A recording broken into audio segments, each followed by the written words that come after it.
नमस्कार दोस्तों, आज की हमारी कहानी आपको अच्छी लगे तो प्लीज़ मेरे चैनल को सब्सक्राइब करें और वीडियो को लाइक करें। राधा बहू, सब लोगों के लिए गर्मा गर्म दूध बैठक में ही दे जाना। राधा बहू, उर्मिला जी आवाज़ देने लगी। तभी उर्मिला जी की छोटी बहू पारुल आई और बोली, राधा भाभी तो सो गई हैं, उनकी तबीयत थोड़ी ढीली थी माँ जी, मैंने दूध गर्म कर दिया है। उर्मिला जी बोली, और मझली बहू रेनू क्या कर रही है वो?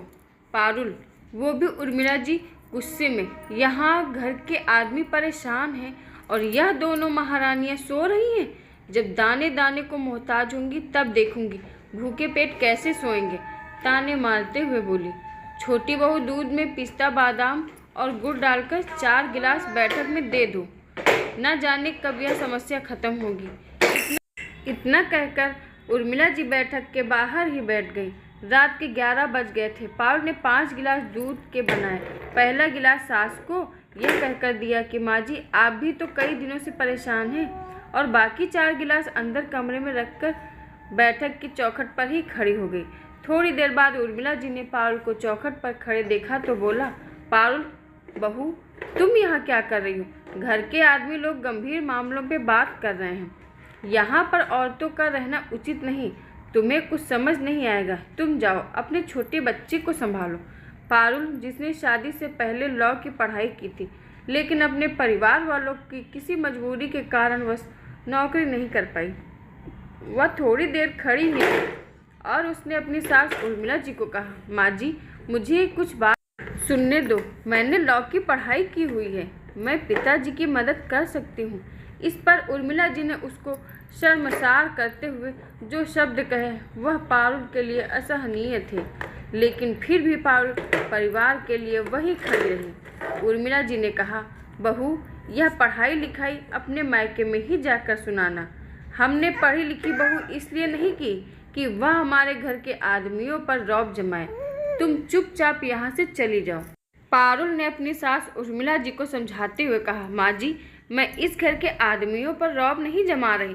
मैं 5 साल से इस घर में हूँ, लेकिन मैंने आज तक किसी से ऊंची आवाज़ में बात तक नहीं की। लेकिन परिवार वही होता है जिनमें सभी लोग मुश्किल आने पर आपस में मिलजुल कर सलाह मशवरा करके उस मुश्किल का हल निकालें। मैं चाहती हूँ कि मैं पिताजी से कुछ बात करूँ, अगर आप आज्ञा दे तो।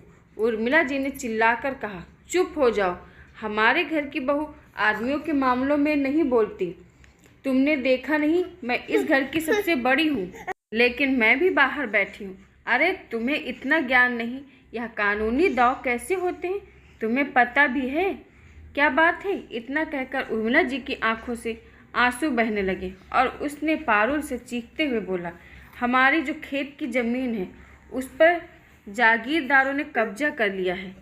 किस तरह से हमारी पुश्तैनी ज़मीन होने के बावजूद भी वह लोग हमारी ज़मीन पर से कब्जा नहीं हटा रहे। और यह लड़के तो निकम्मे हैं, जैसे इनका तो दिमाग चलता ही नहीं। अब इस बुढ़ापे में तेरे पिताजी क्या कोर्ट कचहरी के चक्कर काटे?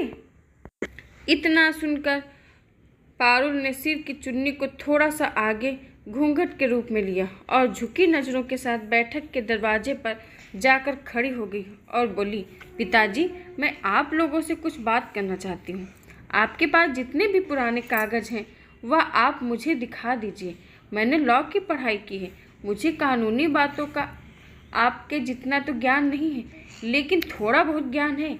ऐसी पढ़ाई किस काम की जो मुश्किल समय में अपने परिवार के ही काम न आए।